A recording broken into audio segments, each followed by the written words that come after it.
Star Trek called space the final frontier, and the Hubble Space Telescope uses the same term for the most distant images ever captured.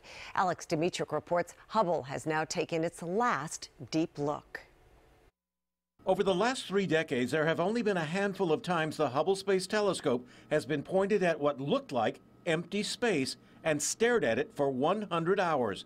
Now comes this last deep field image of distant galaxies the Hubble will make, ending its final Frontier series. That picture is just as if you look through a straw. It's just that tiny a spot in the sky, and in it there's thousands and thousands of galaxies. Increasing the estimate from billions of galaxies in the universe to something even harder to imagine. There's probably 2 trillion galaxies now in the universe. These deep dives don't see the most distant galaxies head on. Rather, gravity from closer galaxies bends their light around, creating these curves and streaks, which is actually the same galaxy projected multiple times. The ones furthest away?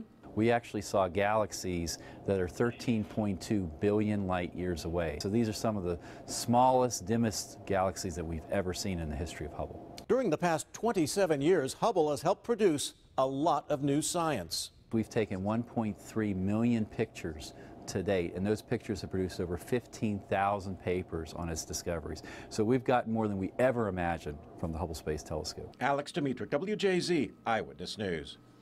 Hubble is very much a Maryland player. It's controlled at the Goddard Space Flight Center in Greenbelt, while its images are downloaded and studied at the Space Telescope Science Institute right here in Bmore.